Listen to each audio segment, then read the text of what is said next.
In the peaceful town of Verena, there lived a skilled glassmaker named Marco. Known across the region for his delicate blown glass creations, glimmering vases, shimmering figurines, and rainbow-bright ornaments, he was honest and respected. Though he earned modestly, he worked with joy and treated every customer fairly. One spring morning, a father came into Marco's shop holding a fragile glass dove with a broken wing. His daughter had prized it dearly until it slipped and cracked, and he hoped Marco could repair it. Marco examined the delicate piece and shook his head gently. "I'm sorry," he said. "Once such fine glass is cracked, repairing it risks it falling apart, or worse, breaking completely." Understanding, the father nodded sadly. He left without disappointment, trusting Marco's honesty. A few days passed, and word traveled of the broken dove and Marco's refusal.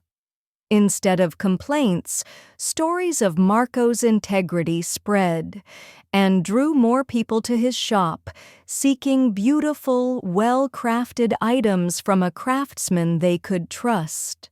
One afternoon, a wealthy merchant named Serafino entered. He had a commission, a grand glass chandelier for his estate.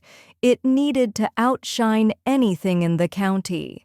He offered Marco an astounding sum, enough to buy a new kiln and expand his workshop. Marco promised to deliver within a week. That night, under lamplight, he worked thoughtfully. But halfway through making the chandelier's central star, his kiln malfunctioned. The glass collapsed, losing its shape and luster. Frustrated yet determined, Marco considered hiring another craftsman to finish the job in secret. No one would know.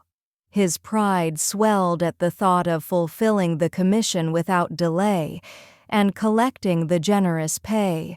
But he knew better.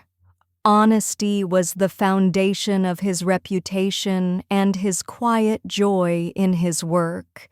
At dawn, weary and humble, Marco wrote to Serafino, "Honorable Sir, my kiln failed during crafting last night. I'm sorry. I cannot deliver the chandelier on time. This work means much to me, and I may need 2 more weeks to craft it perfectly. If that is acceptable, I will begin again and ensure it shines as you imagined.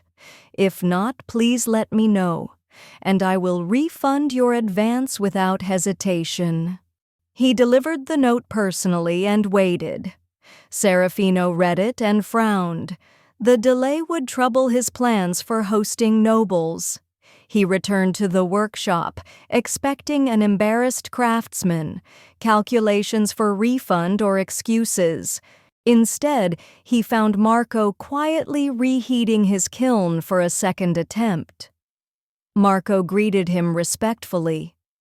The merchant observed the determined expression, the half-finished ruin from last night lying discarded, the rising heat from new embers. He sighed, then smiled. "Master Marco," he said, "your honesty in the face of loss speaks more than words. Yes, take the extra 2 weeks. I will wait, and I will pay the full amount, for you earned it." Marco bowed in relief and gratitude. True to word, in 2 weeks he presented Serafino with a radiant chandelier. Countless glass drops formed stars and sunbursts, casting rainbows around the room. It was even more beautiful than Serafino had hoped. Beyond the commission, business grew further.